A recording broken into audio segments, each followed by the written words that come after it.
Let's get the National League up in this bitch. I am actually way more excited to be making these National League videos than I am American League because it is so much more competitive. I mean, there's just more talent over there. It's just facts. Now, some of these predictions may be a little bold, but that's what makes this so fun, am I right? We're going to cover the East today, starting with the teams that will obviously be in 5th and 4th. Then the top 3.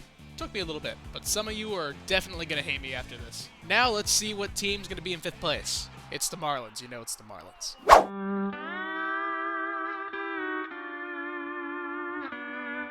What is there to talk about? I mean, for the first couple months of free agency, the Marlins spent $0.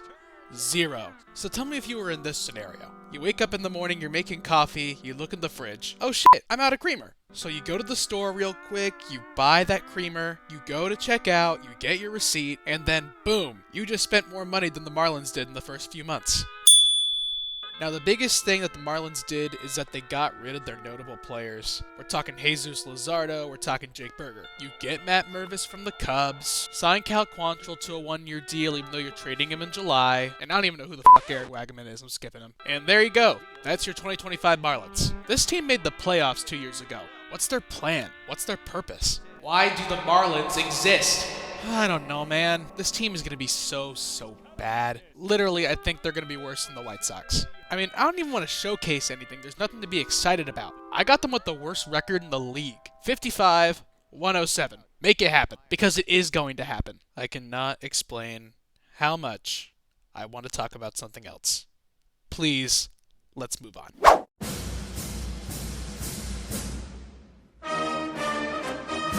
I like this. I don't know what the Nationals are doing exactly, but I like this. I mean, they made so many moves. Getting Nathaniel Lowe was a great deal. I think this is a great place for Michael Soroka to come to. I think he might be a bullpen piece, though. Josh Bell's back in Washington. And you re-signed Trevor Williams. He looked really good last year in 13 games. Some other one-year deals they signed: Paul DeJong, Ahmed Rosario, Jorge Lopez, Lucas Sims, and then they gave a 2-year deal to Shinosuke Ogasawara. I think I killed that pronunciation. And when it comes to free agents they lost, thank God Patrick Corbin's gone. That awful contract is finally over. You're still paying Steven Strasburg, though. The rest of the rotation's looking really good, too. I mean, Jake Irvin, one of the more underrated starters. Mackenzie Gore still looks really good. The Nationals are one ace away from having a solid rotation. And of course, we gotta talk about their young guns. James Wood's gonna break out. Dylan Cruz is already up. Brady House might make the Major League roster. Stone Garrett's back from a long-term injury. And Nationals, the most important thing. Make sure that CJ Abrams stays out of the casino. I hit my table, that's how serious I am about it. But if you're a Nationals fan, there is a lot to look forward to.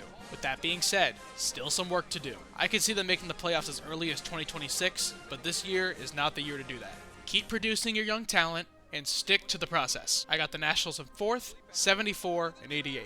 The division will be really competitive in 2026 if the Nationals can make it, and these top 3 teams stay consistent.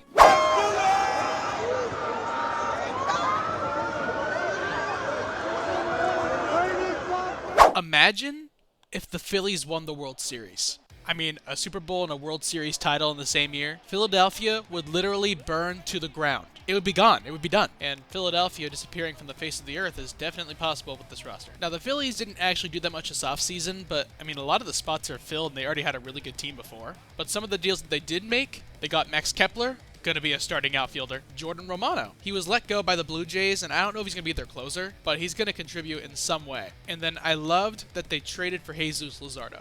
Now that they did that, this Phillies rotation is scary. Zach Wheeler, Aaron Nola, Christopher Sanchez, Ranger Suarez, and of course, Jesus Luzardo. That's a solid 5. Also, I love some parts of this Philly bullpen. Matt Strahm, Orion Kerkering, and Jose Alvarado is just a beast. And this lineup is still loaded. Kyle Schwarber, Trey Turner, Alec Bohm, Bryson Stott, Bryce Harper, JT Realmuto, and then of course Nick Castellanos. If there are enough tragedies in our world this year, the Phillies are winning the World Series. For the amount of times we're going to get a deep drive into left field by Castellanos. Now you're probably wondering, why the hell do I have the Phillies in 3rd? Because to be honest, I just have to guess at these top 3. The top 3 in this division are stacked. So yeah, Phillies in 3rd, 92 and 70. There you go. Last year was disappointing to say the least. Acuna tore his ACL again, and it was the other one this time. I mean, what are the odds of that? Losing Acuna really showed how much he's needed on this team. I just remembered they won the World Series without him. But you know who else they didn't have? Spencer Strider. Tommy John. And some players just weren't as good as they were in 2023. I mean, Matt Olson almost had an 800 OPS last year, but in the previous year, he had about an 1,000 OPS. Austin Riley had a quote-unquote down year. Orlando Arcia just sucks. Seriously, how is he still the starting shortstop? This year, though, it's going to be different. Their rotation's solid. Chris Sale just won the Cy Young Award. Reynaldo Lopez looked really good as a starter. Spencer Schwellenbach looked really good. Now, I'm just going to assume that Spencer Strider won't be ready for the beginning of the season. Just an assumption at this point. All the hitters that I've talked about cannot be as bad as they were in 2024. I expect a lot of bounce backs. Marcelo Zuna is one of the best DHs in the league. Michael Harris still rocking it in center. I love their signing of Jurickson Profar. I just kind of wish that he was still a Padre. Ozzie Albies still defeating the overrated allegations. And Sean Murphy is your catcher. This is still a really good lineup. And a lot of these players are still locked up on contract for a long time, which can be seen as a good or bad thing depending on how well they do. If some of them play to their 2024 numbers, not looking great. But I'm taking a risk on them. Second place, 93 and 69, one game better than the Phillies. This is probably gonna blow up in my face. I don't know how you do it. I put together some really impressive deals. But this thing you've pulled off, it's amazing. A big and tasty for just $1? How do you do it? What's your secret?